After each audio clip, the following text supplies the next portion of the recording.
할렐루야. 사랑하는 대강의 가족 여러분, 오늘 하루도 하나님의 말씀과 동행하는 삶이 되길 소망합니다. 오늘 함께 나눌 하나님의 말씀은 마태복음 4장 1절에서 6절 말씀입니다. 그때 예수께서 성령에게 이끌리어 마귀에게 시험을 받으러 광야로 가사 40일을 밤낮으로 금식하신 후에 줄이신지라. 시험하는 자가 예수께 나와서 이르되 내가 만일 하나님의 아들이거든 명하여 이 돌들로 떡덩이가 되게 하라. 예수께서 대답하여 이르시되 기록되었으되 사람이 떡으로만 살 것이 아니요 하나님의 입으로부터 나오는 모든 말씀으로 살 것이라 하였느니라 하시니, 이에 마귀가 예수를 거룩한 성으로 데려다가 성전 꼭대기에 세우고 이르되 내가 만일 하나님의 아들이거든 뛰어내리라. 기록되었으되 그가 너를 위하여 그의 사자들을 명하시리니 그들이 손으로 너를 받들어 발이 돌에 부딪히지 않게 하리로다 하였느니라. 아멘. 예수님은 요단강에서 요한에게 세례를 받으신 후에 곧바로 공생의 준비를 하기 위하여 40일 동안 금식 기도를 하셨는데, 금식 기도를 마치신 예수님께 가장 먼저 나온 것은 시험하는 자, 곧 마귀였습니다. 마귀가 세 가지를 시험하는데, 먼저 허기진 예수님에게 눈앞에 보이는 돌들을 가리키며 네가 만일 하나님의 아들이거든 명하여 이 돌들로 떡덩이가 되게 하라고 유혹했고, 실패하자 이번에는 예수님을 거룩한 성전 꼭대기로 데리고 올라가 뛰어내리라고 시험했으나 역시 실패하고 맙니다. 이렇게 두 번의 유혹이 연거푸 실패로 돌아가자 마귀는 예수님을 지극히 높은 산으로 데려갑니다.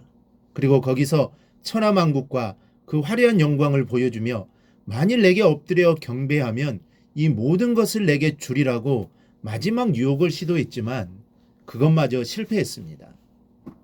예수님은 그 어떤 것도 못하실 것이 없었습니다. 그러나 예수님은 그 어느 한 가지도 자기의 능력을 마귀에게 보여주지 않으셨습니다. 예수님은 완전한 인간으로서 이 세상에 오셨기 때문입니다.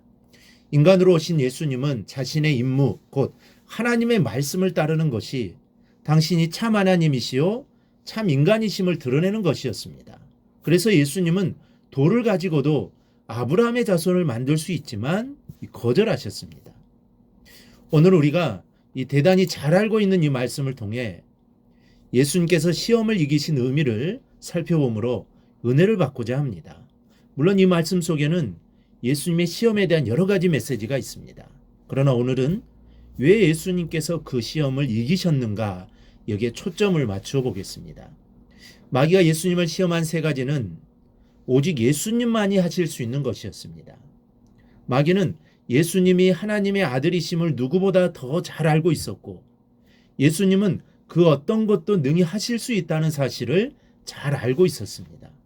마귀는 예수님의 실체와 능력을 잘 알고 있었습니다. 그러면 왜 그렇게 예수님에 대해 누구보다도 더 잘 알고 있는 마귀가 예수님을 시험했을까요? 그리고 예수님께서 마귀의 시험을 이겨내신 사건을 통해 우리가 깨달아야 할 것은 또 무엇이 있을까요? 먼저는 자기의 능력은 자신의 명예를 위해 사용하는 것이 아님을 알게 하셨습니다. 마귀가 세 가지 시험을 했는데 세 가지 모두 다 주님이 하시지 못하는 것이 아니었습니다. 충분히 하실 수 있는 일들입니다. 이 세상을 창조하신 하나님이신 예수님께서 못하실 일이 어디에 있겠습니까? 그런데 주님께서 하지 않은 이유는 자신의 능력을 자신을 위해 사용해서는 안 되고 오직 하나님의 나라를 위해 사용해야 함을 가르치고 계신 겁니다. 예수님이 이 땅에 오신 이유 중 하나가 하나님 나라를 보여주기 위함이고 하나님 나라를 실현하기 위해서입니다. 그리고 주님은 그렇게 사셨습니다. 그리고 예수를 따르는 우리에게도 사는 날 동안 이런 동일한 사명이 주어져 있습니다. 우리 안에 있는 여러 재능과 능력은 바로 이 사명을 수행하기 위해 필요한 하나님께서 주신 달란트이기 때문에 내 명예나 영화만을 목적으로 사용해서는 안 된다는 것을 기억하시기 바랍니다. 하나님의 나라를 위해 하나님의 영광을 위해 사용해야 합니다. 그러면 하나님께서 더 많은 것으로 채워주실 것입니다. 또 하나는 마귀의 유혹이나 시험은 그 사람의 재능을 향해 온다는 것입니다. 만약 자기가 못하는 것을 누군가가 요구한다면 그것은 유혹이 될 수 없습니다.